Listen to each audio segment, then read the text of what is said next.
Dear students, आज हम ये चैप्टर 6 ट्राइंगल जो है ये स्टार्ट कर रहे हैं। तो इसमें देखिए 2-3 बातें हैं जो आपको समझनी है। जैसे हमने इसमें कॉन्ग्रुएंट ट्राइंगल के बारे में पहले पढ़ा है, 9th क्लास में पढ़ा है, उससे पहली कक्षाओं में भी पढ़ा है।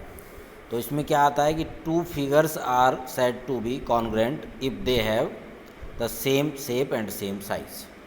यानी शेप और साइज़ जब दोनों इक्वल होंगे तो वो कॉन्ग्रुएंट हो जाती है। कॉन्ग्रुएंट में ऑल पार्ट्स यानी all sides, all angles equal होते हैं।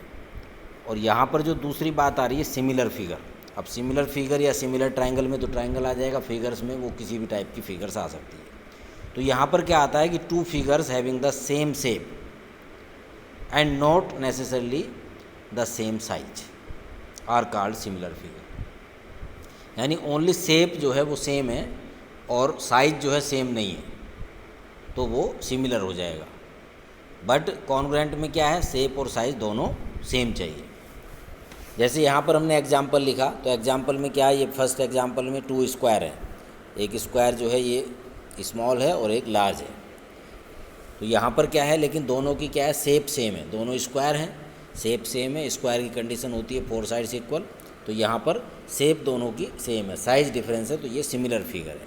ऐसे ये सेकंड फिगर है आपका इक्विलैटरल ट्रायंगल। और इक्विलैटरल ट्रायंगल में भी ये 2 ट्रायंगल्स हैं, एक लार्ज ट्रायंगल एक स्मॉलर ट्रायंगल। तो ये दोनों क्या हैं, सिमिलर हैं। और इसी तरह से ये थर्ड में ये सर्कल है, तो ये सर्कल का दोनों का रेडियस जो है वो डिफरेंट है, but these figures are similar. तो सिमिलर और कॉन्ग्रुएंट में आप डिफरेंस समझ गए होंगे। तो सिमिलर में क्या है कि उसमें शेप जो है वो सेम होनी चाहिए, साइज डिफरेंस होना। और कॉन्ग्रुएंट में जो है शेप और साइज दोनों इक्वल होते हैं। तो इसीलिए हम क्या कहते हैं कि we can say that all congruent figures are similar. जितनी भी कॉन्ग्रुएंट फिगर हैं वो सब सिमिलर हैं, but the similar figure need not be congruent. और सिमिलर फिगर हैं वो कॉन्ग्रुएंट हों ऐसा ज़रूरी नहीं है, but all congruent figures are similar. अब सिमिलर कब होती है फिगर, उसका ये कंडीशन क्या है, देखिए। 2 polygons of the same number of sides are जो है सिमिलर होंगे। तो कब होंगे, their corresponding angles are equal. या तो उनके कोरोस्पोंडिंग एंगल्स इक्वल हों, या दूसरी कंडीशन क्या है कि their corresponding sides in the same ratio या प्रोपोर्शनल हो। यानी उनकी साइड का रेशो सेम होना चाहिए और उनके एंगल्स जो है वो इक्वल होने चाहिए। तो अब आप देखेंगे जो ऊपर मैंने फिगर, जैसे ट्राइंगल है तो इक्विलैटरल ट्राइंगल है, तो इक्विलैटरल ट्राइंगल में ईच एंगल क्या होता है, 60 डिग्री। तो ये 60 डिग्री हो जाएगा, और ये इसकी जो साइड्स का जो रेशो आएगा वो इक्वल आएगा। इक्विलैटरल ट्रायंगल के लिए हम लेते हैं। बाकी अदर ट्रायंगल में ये कंडीशन अप्लाई नहीं होती, क्योंकि वहाँ वो देखना पड़ेगा उनके एंगल्स को और साइड्स को। लेकिन इक्विलैटरल ट्रायंगल को हम कह सकते हैं, अगर उनकी साइड हमें गिवन है और इक्विलैटरल ट्रायंगल गिवन है तो वो सिमिलर हो जाएंगे। तो ये दोनों बातें सिमिलरिटी के लिए ज़रूरी हैं। तो ये दोनों चीज़ें पढ़ के आप इससे जो है एक्सरसाइज आपकी 6.1 है वो आप कर लेंगे। उसे फर्स्ट क्वेश्चन में फिलअप्स हैं और फिर इस तरह की सिमिलर फिगर्स के बारे में पूछा है। तो ये फर्स्ट एक्सरसाइज हो जाएगी, उसमें कोई सॉल्यूशन नहीं करना है, फिलअप्स और वही उसके एग्जांपल्स वगैरह लिखने, तो वो आप लिख लेंगे। अब इसमें जो सबसे मेन बात आती है वो क्या है, इसमें सबसे इम्पोर्टेंट बात यह है कि जो थ्योरम आपके पास 6.1 है, 6.1 थ्योरम में क्या कहता है, if a line is drawn parallel to one side of a triangle to intersect the other 2 sides in distinct points, the other 2 sides are divided in the same ratio. ये theorem है 6.1 theorem. तो इसका ये statement लिखा आता है, ये learn करना चाहिए। दूसरा क्या है, कभी कभी शॉर्ट में लिखा आता है कि prove that basic proportionality theorem, BPT, उसको शॉर्ट में बोलते हैं बीपीटी, बेसिक प्रोपोर्शनलिटी थ्योरम। और तीसरी बात भी कभी इसमें लिखी आती है, थेल्स थ्योरम। तो क्योंकि थेल्स ने इसको प्रूव किया था तो इसको थेल्स थ्योरम भी कभी कभी इसमें लिखा आता है। तो ये स्टेटमेंट लिखा आ सकता है, बेसिक प्रोपोर्शनलिटी थ्योरम आ सकता है, केवल इतना लिखा आ सकता है, और तीसरी बात ये आ सकती है।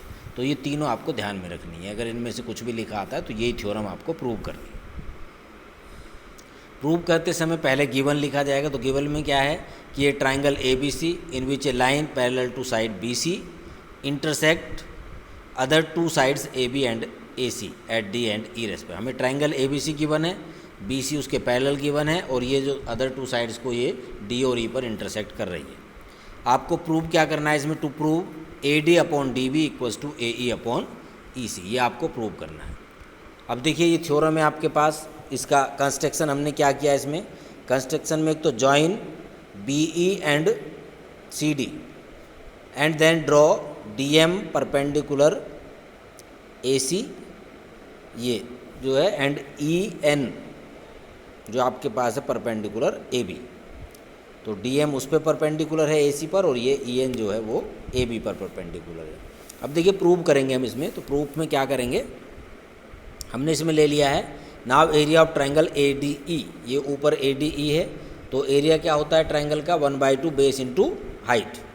तो 1/2 बेस इंटू हाइट हमने इसमें ये ले लिया, तो 1/2 हो गया। बेस क्या है इसका, ए डी है, और हाइट क्या हो गया, ई एन परपेंडिकुलर है तो वो उसकी हाइट हो गई। इसी तरह से हमने एरिया ऑफ ट्रायंगल लिया बी डी ई, अब बी डी में इसका बेस हो गया बी डी, और हाइट इसकी भी ई एन हो गई, यानी 1/2 B D into E N. अब यहाँ पर क्या किया, therefore area of triangle A D E upon area of triangle B D E, तो equals to 1/2 into A D into E N upon 1/2 into B D into E N. तो E N cancel हो जाएगा half, तो इससे क्या हो गया A D upon B D, ये हमने इक्वेशन 1 ले लिया। और similarly now again triangle A D E, but base अब ए ई लेंगे इसमें, और हाइट इसकी डी एम हो जाएगी। जो बेस लेंगे वो ए ई लेंगे, और हाइट इसकी जो हो जाएगी वो डी एम हो जाएगी, तो 1/2 बेस इंटू हाइट हमने लिख दिया।